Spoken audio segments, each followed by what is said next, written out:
Hello, welcome back to my channel. So today I want to do a video comparing and contrasting Introverted Intuition versus Introverted Sensing, or abbreviated NI and SI. So Introverted Intuition is predominantly valued by the NJs in the Myers-Briggs system, and it's secondarily valued by the SPs. Introverted Sensing is predominantly valued by the SJs and secondarily valued by the NPs. So if you look at this, the types are completely different. There's no overlap. So if you value one of these functions, you don't value the other one and vice versa. So for the reason that you value one but you don't value the other, it can be really easy to make value judgments. And I think particularly in the type community, there is a heavy value placed on the intuitive functions and not the sensory functions. So particularly in this case, I think that there's definitely a bias against introverted sensing. So what I'd like to do and what I strive to do on this channel is to remain objective and unbiased. So I'm going to do my very best to give an unbiased approach to this and hopefully show some value on these functions, because I don't think that any of these functions would exist if they weren't valuable. And I think that each function provides something to the world that would make it incomplete if it wasn't there. So in looking at Carl Jung and van der Hoop's writing, there were some words that came up repeatedly. So for introverted intuition, the word that came up over and over was vision or image. So I've got some definitions of the word vision here. The first one that comes up on Google is the ability to think about or plan the future with imagination or wisdom. That definition has so much in there. I'm actually so surprised that that is a definition that has so much in there. Another definition of vision is an experience of seeing someone or something in a dream or trance or as a supernatural apparition. Another one is a mental image of what the future will or could be like. Introverted sensing, like introverted feeling, it didn't have like one word that I felt like was a good anchor word. The difference with introverted sensing is that there wasn't one word that was repeated over and over and over again. I mean, there's some words a few times, like reserved came up a few times, archaic came up a few times, but none over and over and over and over again. And part of it is just that introverted sensing has a lot wrapped up in it. It's a very interesting function. So I've got some of the words here. So we've got archaic, meaning having an old-fashioned flavor, age-old, having existed for a very long time, passive, accepting or allowing what happens or what others do without active response or resistance, reserved, restrained in words or action. So these are just some of the things that came up that I think are kind of anchor words. In the previous video, I ended up using the word conservative to kind of encapsulate many of these things. And I used different definitions of the word conservative, not just one definition. And I'm not sure that that really is getting at what I want it to get at. As I'm filming this video, that one hasn't come out yet, so I don't know what your guys' thoughts were on that yet. But I'm not sure that that's really enough. So I have another word that I'm attempting. I don't know that any of these are enough. I mean, really, introverted sensing is a good phrase for it, because introverted sensing encapsulates an introverted processing of sensory experiences, which includes bodily sensory experiences, but also just includes a processing of experiences, and that could include the age-old subjective experience like they talked about. So I don't know that any word is really getting at it, but if one word could show kind of the value of introverted sensing, I feel like that word is timeless. Not affected by the passage of time or changes in fashion, lasting value, enduring. And there were direct quotes from van der Hoop saying that they have a nose for anything of lasting value. So it's not, I'll be interested to see, you guys can leave feedback for this one as well. I haven't seen the feedback for conservative yet, but I don't know. There's something about this word timeless that I feel like is honoring introverted sensing in a way that other words have not honored introverted sensing. So I want to do a metaphor like I've been doing in all these videos. Okay, this metaphor really got me stuck. Okay, so what I do when I try to think of these metaphors is I'll just close my eyes and I just kind of like wait for it to pop into my head. When I was thinking about it, I was like, what should the metaphor be for introverted intuition? Just immediately a black hole came to my mind. But then as I was trying to articulate why would introverted intuition be like a black hole, it became really difficult for me. And I actually it was kind of laborious trying to think of like, well, what's the reason? It just kind of intuitively made sense. It was kind of this intuitive, like, yeah, it's like a black hole. But then I'm like trying to make logic. Okay, let's get some logic in there. Let's make this make sense. But so this is what I ended up writing. And part of what makes it difficult is I don't have any knowledge about black holes. Okay, I really know literally nothing about black holes. So if there's any incorrect black hole knowledge, my apologies. But I just said a black hole represents the searching through the teeming womb of the unconscious. That's a direct quote from Introverted Intuition. Black holes are a cosmic duality, kind of like a paradox, because they simultaneously create and destroy. So that's something about Introverted Intuition, is this speaking in paradoxes was one of the quotes. Black holes are frequently depicted as transforming time. Like I was thinking like in Christopher Nolan movies, for example, in Interstellar. And Introverted Intuition is a lot about like kind of the future, and Interstellar was playing a lot with the future of time. It reflects no light, which represents a sensory deprivation. Like I talked about introverted intuition kind of being living alongside their bodies. And so black holes, it's like they exist, but you can't sensorily see they exist, really. It was just like, I guess a couple of years ago, they snapped the first picture of one because they were able to snap there was light around it. But so it kind of represents that sensory deprivation. It exists, but not in a sensory way. It also represents transformation and rebirth of a star. So I guess sometimes when stars die, if they're a certain type, they will then turn into a black hole. And introverted intuition likes to transform its vision into its life. So transformation was one of the themes. So then I was thinking about introverted sensing. Okay, so I just kind of closed my eyes and I was like, okay, what would the metaphor be for introverted sensing? And I just instinctively felt that it was kind of like the sun rising, but I wanted to be on a grand scale, like you're seeing the sun rise over the earth. So the sun rising eternally, or I guess it won't eternally rise, but a long, long time. The sun rising eternally represents timelessness and constance. The sun has seen the million-year-old consciousness and the becoming and passing of things. The bolded things are like quotes from things we're going to look at. The becoming and passing of things. What has lasting value throughout the ages because it sees with an age-old lens. The sun has been predestined to rise. One can look at the sunrise and develop into the depth of the meaningful. So there are quotes about, for introverted sensing, you don't know what's going to stir them. And it could be an everyday occurrence, like, you go sit out on the deck and you see the sun rising, for example. And and that experience could develop into the depth of the meaningful, the sun rising. And the sun has a comforting quality to it. The sun is like a sensory thing, it's the warmth on your skin and you feel that in a sensory way. But it's also seen the things of lasting value, like the sun is of lasting value. And I think sometimes with introverted sensing, people can say things like, they're just stuck in the past or things like that. But I think like when you think of something like the sun has lasting value. Like the sun was there, a long time ago, but just because it was there a long time ago doesn't mean it's not of value. Like there are things that are really of lasting significance and developing those sensory things into the depth of the meaningful. So where introverted intuition is developing into the meaningful without the sensory, introverted sensing is developing the sensory into the depth of the meaningful. So now getting into the side-by-side comparison. So introverted intuition is directed upon the inner object. Unconscious activity attains the dignity of things or objects.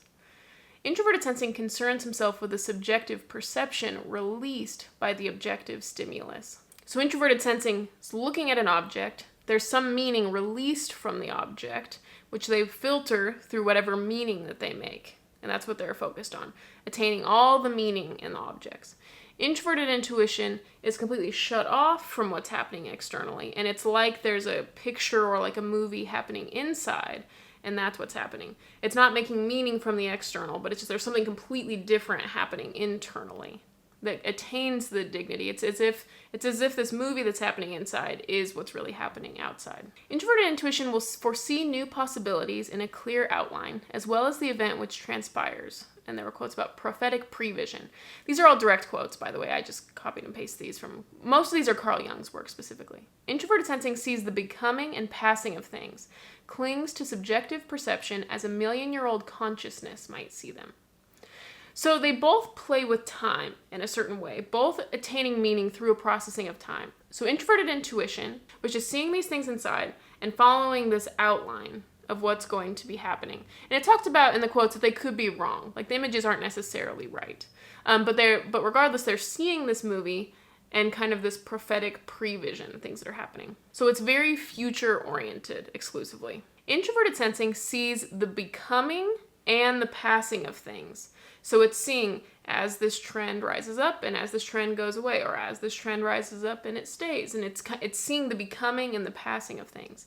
And it clings to subjective perception. So their subjective perception, their glasses that they're wearing, are these million-year-old glasses. They're seeing things as a million-year-old consciousness might see them. So like I talked about with the metaphor with the sun, they see things as the sun sees them. Is this a fad that's just, it's coming and going, here today, gone tomorrow? Or is this something that really has lasting value and it is timeless? So it's almost a little bit more broad than introverted intuition, because introverted intuition is a lot more futuristic. Introverted sensing sees the becoming and the passing, so it's a lot more broad. But it is directed in the sensory realm. So it's these sensory things as they're becoming and as they're passing. Introverted intuition feels bound to transform his vision into his own life. Introverted sensing says he feels he is unalterable, a certain fatalism and belief in predestination. So there's kind of a difference here with change. Introverted intuition kind of sees, okay, I've got this vision and I need to transform this vision into reality. I need this clear outline to be the events that actually transpire. So there's an emphasis on transformation. I think transformation and rebirth is kind of a key theme with introverted intuition. It's continually making the vision be the life and constantly seeking change and alignment with that vision. Introverted sensing sees that he's unalterable, and there's almost this certain theme of like fate or predestination or fatalism, maybe a belief that people don't change or people cannot change. In talking about communication, it said that introverted intuitions, their speech approximates. It remains unclear, aphoristic, and paradoxical. So there are certain other functions that people have that might clear this up, like TE and FE might clear up the speech, but introverted intuition on its own, its speech approximates. So paradox is kind of like that black hole, talking about how it creates and it destroys at once. You get kind of a vagary, vague, and it's kind of hopping around and kind of zoning in on this thing that they're trying to talk about. Introverted sensing likes to see everything in a clear setting and is very matter of fact. So I find that introverted sensors in their communication is very specific. And they might have other functions with them as well, like if they're an ESFJ, like they've got NE, that might make their communication a little bit more metaphorical or analogies or things like that. But introverted sensing on its own likes to see everything in a clear setting, very matter of fact. Like if you ask them, okay, take me through your day step by step, what did you do? So introverted intuition's a lot more going to be like, there was this part of the day, this part of the day, and this part of the day. So it's way more vague. Introverted sensing is a lot more specific, clear setting, matter of fact. And it's a lot more sensory because they're finding like the meaning within the sensory environment. They're very attuned to it. Whereas, introverted intuition has kind of spent its time shutting itself off from the world. So when you ask it to recite to you what it did in the world that day, it's very vague. With introverted intuition, it says his own bodily existence fades from view. There was another quote that they live alongside their bodies. So there's kind of this stereotype about this floating head with introverted intuition, but that's certainly true. Not tuned into the sensory experience or trying to find meaning from the sensory experience like introverted sensing, but trying to shut off everything that's happening out here so that it can go inside and see these visions that are happening inside. Introverted sensing, on the other hand, has extremely well-developed sense organs. Sometimes they'll be really specific. Like I had an example about, there was an ISFJ that I was talking to, and she was talking about how she's tried 10 different brands of contacts for astigmatism, and none of them have not gone blurry on her. She's very particular about these ones get a little too dry, these ones are a little too this, these ones are a little too this, and so she's trying out these different brands. Whereas I talk about bodily existence fades from view. I have an astigmatism and I wear this brand, one of the brands of contacts that she said, and I asked her, I was like, what's the reason you don't like this brand? And she said, oh, those ones go blurry. That's the reason I don't like those ones. And I didn't realize until she said, but they do go blurry. I didn't have any idea that, but now I notice it. So it's that type of thing where if someone brings it up, then you'll notice it, but you didn't notice before. Introverted intuition moves from image to image, chasing after every possibility in the teeming womb of the unconscious, concerns himself with the meaning of his vision. Introverted sensing does not attempt to reproduce the object, as to throw over it a wrapping whose luster is derived from age-old subjective experience and the still unborn future event. So these were just two quotes that are not so much a side-by-side comparison, but I just loved these quotes. These were some beautiful quotes, I thought, and I just wanted to talk about them, even if they don't parallel super well. But introverted intuition moves from image to image, chasing after every possibility in the teeming womb of the unconscious. So it's kind of following this vision, and I see it as like a dark tunnel, or I see it as kind of like, similar to like the Pirates of the Caribbean ride at Disneyland, if you've ever been on that ride. But you're just going through this dark tunnel, and it's dark, and you're kind of floating through, and then, boom, there's this treasure. All of a sudden, there's like, in the case of the Disneyland ride, it's this pirate ship or whatever, but just kind of floating through, and it does kind of feel like floating until you just get to this thing, and it kind of feels like it goes from dark to light instantly. It just kind of, boom, it happens. So introverted sensing sees an object, but they're not just interested exclusively in the object. They want to throw over it a wrapping of age-old subjective experience in the still unborn future event. So they're really looking at what they're seeing and finding the meaning from what they're seeing in the context of age-old subjective experience in the still unborn future event. And so looking at it from the perspective of this million-year-old consciousness, like if the sun was personified and it was looking at this thing, how would the sun think about this thing? And it develops the depth of the meaningful in the sensory things, noticing every little detail in the sensory thing in a subjective way, in a lasting value, from the perspective of what has lasting value. And you know, whatever will stir them personally. You know, it could be a very mundane everyday experience, but it stirs them. And the last quote that I'm about to get to has kind of a context where someone was having, I can't remember if it was like a coughing fit or something, and it was talking about how introverted intuition and introverted sensation will look at that differently. So it said, introverted intuition perceives a vision which gave rise to a particular innervation and peers behind the scene. Introverted sensing perceives all the qualities of a particular innervation, and it develops the scene into the depth of the meaningful. It's like, so someone's having a coughing fit, let's say, and introverted intuition stops looking at that event, and it goes, and it's like, this all becomes blurry out here, and like you're just not looking at it. And you go into the mind and you have this vision. And so it talked about introverted intuition had this vision of this man pierced by an arrow, and that's why he's having this coughing fit or something, and metaphorically it could represent such and such. And so it's peering behind the scene. So it's shutting off the scene in front of you to look at a scene within and develop the meaning within that scene. Introverted sensing develops the scene to the meaningful, the meaning within that scene. So it's not creating a new scene within, but it's processing the meaning of the scene that they saw. So it perceives all the qualities of the particular innervation, and there were examples like if they're coughing and what's the intensity of the coughing, and really noticing all of the details that's happening externally, and then developing that into the depth of the meaningful by looking intently at that scene and looking at all the details, finding meaning from all of that. As opposed, so it's a different way of finding depth and meaning, because depth and meaning were words that showed up in both of these two sections. With introverted intuition, finding depth by shutting off the scene and going within. Introverted sensing, finding depth by looking at all of the details of the scene and piecing together a meaning. So now here we have this last slide where I've got introverted intuition versus introverted sensing. This is from my previous series where I took words that showed up in the text and then I just put them on one slide, or I took synonyms for words that appeared in the text and put them on these slides. You can kind of just see the difference between these two. A lot of the words in the introverted intuition section are kind of vague, and a lot of the words in the introverted sensing section are a lot more specific. So yeah, I've done my best to portray these in a way that's understandable. Carl Jung talked about that these are some of the most difficult functions to describe. He talked about that in his section on the two introverted irrational functions.